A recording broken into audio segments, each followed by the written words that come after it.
ரகசிய ஓட்ச நேயர்கள் அனைவருக்கும் வணக்கம். வாக்குப்பதிவு நாள் அதிகாலையிலேயே சீமானுக்கு வந்த பாசிட்டிவ் செய்தி.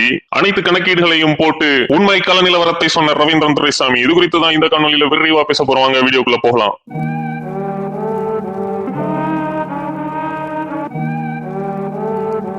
ஈரோடு கிழக்கு இடைத்தேர்தல் அப்படிங்கிறது தமிழ்நாட்டு அரசியல் களத்துல இருந்து பிரிக்க முடியாத ஒரு விடயமா இருந்துட்டு இருக்கு. அந்த அளவுக்கு 2023 இதே காலகட்டத்துல ஈரோடு கிழக்கு இடைத்தேர்தல் நடந்துருந்துச்சு. அப்போ பிரதான எதிர்கட்சியான அதிமுகவும் களத்தில் இருந்தாங்க. அவர்கள் கிட்டத்தட்ட 25% வாக்குகளையும் பெற்றிருந்தாங்க. அதன் காரணமாக மூன்றாவது இடம் வந்த நாம் தமிழர் கட்சி ஒரு 7% வாக்குகளை பெற்றிருந்தாங்க.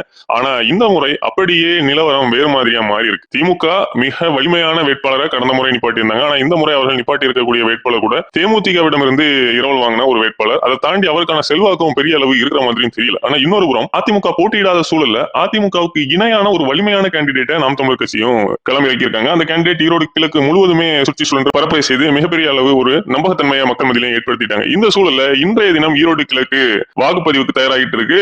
இன்றைய தினம் 5 மணிக்குள்ள வாக்குப்பதிவு முடிந்து ஒரு 6-7 மணிக்கெல்லாம் எக்ஸைட் போலுமே வெளியாகிடும். அந்த அளவுக்கு துல்லியமா மக்கள் யாருக்கு வாக்களிச்சாங்க அப்படிங்கிறது அனைத்துமே தெரிஞ்சிடும். ஆனா வாக்குப்பதிவு தொடங்குறதுக்கு முன்னாடியே ஐயா ரவீந்திரன் துரைசாமி அவர்களுடைய டீம் ரொம்ப தெளிவா ஈரோட்ல என்ன மாதிரியான கால்குலேஷன்ஸ் நடந்திருக்கு, அது எப்படி நாம் தமிழர் கட்சிக்கு சாதகமா மிகப்பெரிய ஒரு உச்சத்தை நோக்கி நாம் தமிழர் கட்சி கொண்டு போகுது அப்படிங்கிற பல விடயங்களை டிரைவ் பண்ணி வச்சிருக்காங்க. அதுல முக்கியமா பிரதான எதிர்கட்சிகளான அதிமுக, பாஜக போன்ற கட்சிகள்லாம் களத்தில் இல்லாத காரணத்தினால் அந்த கட்சிகளின் வாக்குகள் கிட்டத்தட்ட 30%க்கும் அதிகமா இருக்கும். நாம் தமிழர் கட்சியின் வாக்குகளை தாண்டி அந்த கட்சிகளின் வாக்குகளுமே பெரிய அளவு இருக்கும் சூழல்ல அவர்களுடைய வாக்குகள்ல 2/3 பங்கு நாம் தமிழர் கட்சிக்கு போனா கூட அது நிச்சயமாக நாம் தமிழர் கட்சியை ஒரு 25%த்துக்கு கொண்டு போயிடும். அது தமிழ்நாட்டு அரசியல் களத்தின் போக்கையே மாற்றுறதுக்கான ஒரு தொடக்க புள்ளியாகவும் மாறிடும் அப்படிங்கிறது தான் அவர்கள் டிரைவ் பண்ணி எடுத்துக்கக்கூடிய டேட்டால வந்திருக்கக்கூடிய தகவலா இருக்கு. அதை தாண்டி களத்திலேயுமே பல பத்திரிகையாளர்கள், பல உளவு அமைப்புகள், பல ஐபி ஆபீசர்ஸ் உடைய டேட்டாஸ் அப்படின்ட்டு அனைத்தையுமே ரவீந்திரன் துரைசாமி அவர்களுடைய டீம் எடுத்து பயங்கரமா அனலைஸ் பண்ணியிருக்காங்க. சோ இவ அனைத்தையுமே அவர்கள் சீமான் அவர்களுக்கும் அனுப்புனதாக தகவல் வருது. சோ வாக்குப்பதிவு